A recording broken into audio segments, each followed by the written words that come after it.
So Keir Starmer, he is the UK Prime Minister currently, and you may have seen him on TV. He obviously looks like a bit of a robot.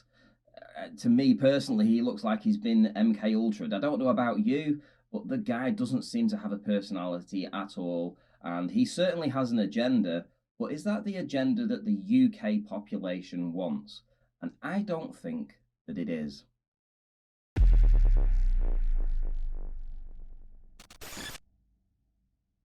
So, who is Keir Starmer? Well, he is the current UK Prime Minister. He is also a Trotskyist, in case you didn't know. Now, it's been reported that in his youth, he was the editor of a magazine called Socialist Alternatives. Now then, a youth to me is someone in their early teens, maybe late teens. At the time that he was the editor, he was 24 and 25 years of age. That to me doesn't say youth. That to me says fully grown adult. And basically, being a Trotskyist is essentially the far left extremist of politics. You can look it up for yourself and see. The far left extremism.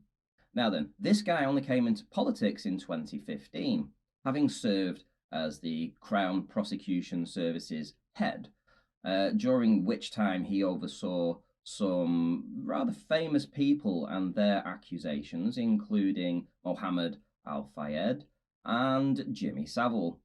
None of those people received any charges. Interesting. Anyhow, this guy entered politics. This is Keir Starmer in 2015, became leader of the Labour Party rather quickly, and then now our Prime Minister. I have to ask the question, is he really still a far left extremist? And I think when you look at the policies that he has and the way that he has treated people on the right, you may well have that opinion that he still is a far left extremist. And is he actually doing what the population want? And I don't think that he is. In fact, a recent poll shows this. Keir Starmer has the lowest approval rating of any Prime Minister of all time. In an Ipsos poll from September 2025, that's this year, only 13% of people were satisfied with the way Keir Starmer was doing his job as Prime Minister, resulting in a net rating of -66. This is the lowest satisfaction rating recorded by Ipsos for any Prime Minister since their records began in 1977. In a YouGov poll for Keir Starmer, he has a net favourability of -51, and that was in October 2025. And it is described as the lowest recorded by YouGov for a Prime Minister so far. Finally, different polling organisations use slightly different metrics, but recent data consistently indicates Keir Starmer has reached unprecedented low levels of public approval in late 2025. But how did the population of the UK allow this man to become Prime Minister? And I think that comes down to some very interesting statistics. Predominantly the fact that in the UK there are 48.2 registered legal voters. That was back when the last general election happened in the UK. Of those 48.2 million, 40% decided they didn't want to vote. That's right, only 60% of people that could vote in the UK actually bothered voting. And of those people that could vote, only 9.7 million people voted for Keir Starmer. So essentially, 20%, just 20% of registered voters actually voted for Labour and Keir Starmer to run our country. But they didn't just win, they won in a landslide, getting 411 seats out of a total of 650. They won in a landslide. They have a huge majority in the Commons. This means that they can essentially push through whatever the hell they like. And they are trying their best, including things like digital ID, which the vast majority of the population is against. Now then, how can a prime minister with just 20% of the vote of the people that could vote, how can that prime minister run the country with an iron fist? Because that is essentially what he's doing. If you are on the right and you make a post with your quote unquote, let's say, real world concerns for the UK, and you put some evidence out there that may back you up, you can be jailed in the UK for voicing those opinions. And it has happened. In fact, every single day in the UK, there are 30 people being arrested for online posts. That is an astonishing amount of people who are being arrested for opinions or tweets that they make online. Now, what is the biggest concerns for people in the UK? And I think from my own experience, I would say that illegal immigration is the biggest subject. And it's not illegal immigration from countries that have people that practiced Buddhism or things like that. As much as Keir Starmer made a very big deal about reaching an agreement with the Vietnamese to take home their 3,800 or so a year illegal immigrants in the UK, they are practicing Buddhists, for crying out loud. Buddhists. And yet, it's not the Buddhists that we have a problem with. We have a problem with a different group of individuals, which we are not allowed to talk about, and the dangers that they pose with their religion. Normal Muslims, you're not extremists, you're not radical, this is normal Sunni Muslims. Please raise your hands. Everybody, mashallah, subhanallah. Okay, take down your hands again. How many of you agree that men and women should sit separate? Please raise your hands. Everyone agree. Everyone agree. Brothers and sisters. Subhanallah. So it's not just these radical sheikhs then. Allahu Akbar. Next question. How many of you agree that the punishments described in the Quran and the Sunnah, whether it is death, whether it is stoning for adultery, whatever it is, if it is from Allah and His Messenger, that is the best punishment ever possible for humankind. And that is what we should apply in the world. Who agrees with that?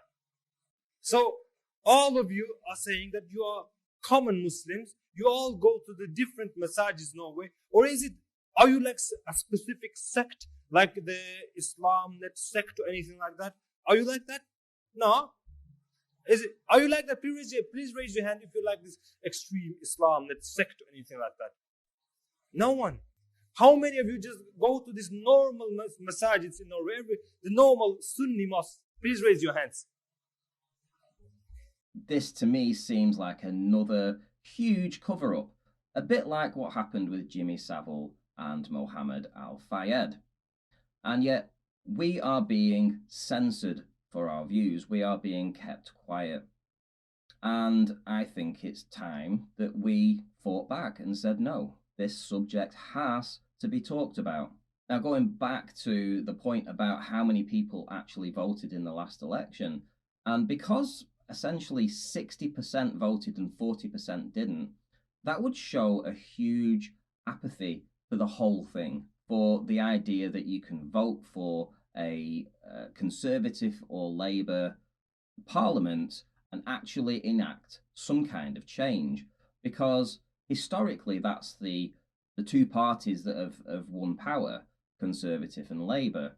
And every time we get a Conservative or Labour government in, it seems that the promises that they make, they break. And it just seems that whatever party's in, it heads in the same direction as the previous government.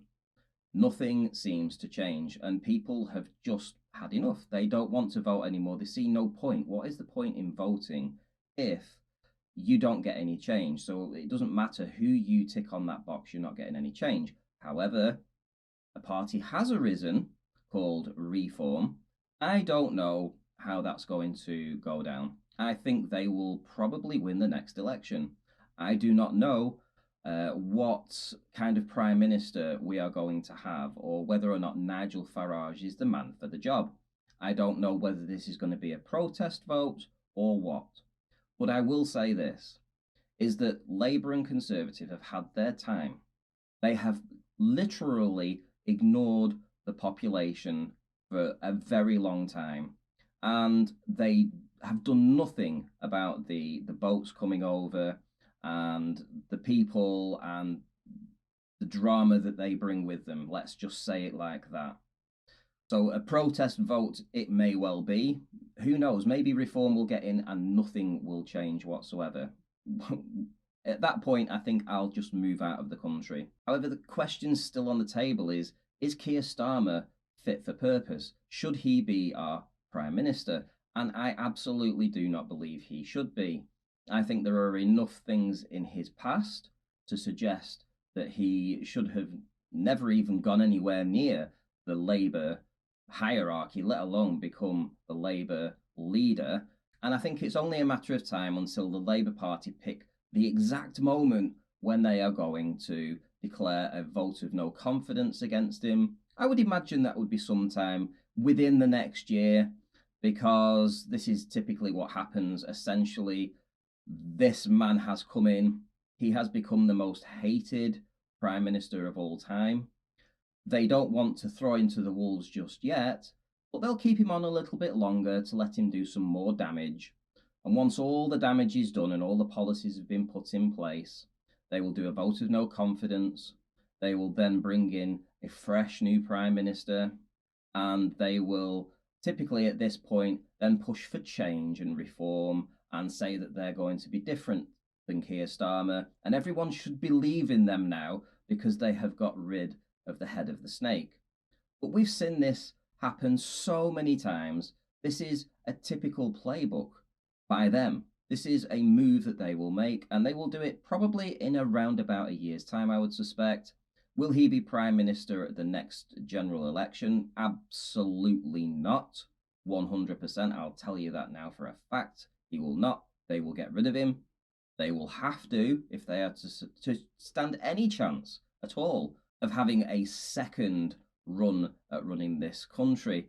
But I don't think anything's going to matter now. There is no way back for Labour or Conservative. So Keir Starmer, yes, he's essentially a dead man walking in terms of the government, and it's only a matter of time now till we finally say goodbye to the worst Prime Minister this country has ever had.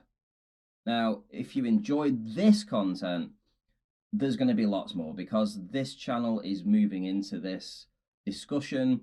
I literally made a video that was 3 hours long, and I started editing it. I'd done 20 minutes of it and realized it was too long. Nobody's going to watch it. So there's a lot to talk about. I've just got to be very careful about how I say it, because I do not want my voice to be silenced too. Anyway, if you liked this content, please subscribe, leave a like, leave a comment, and I'll see you all in the next video. Take care.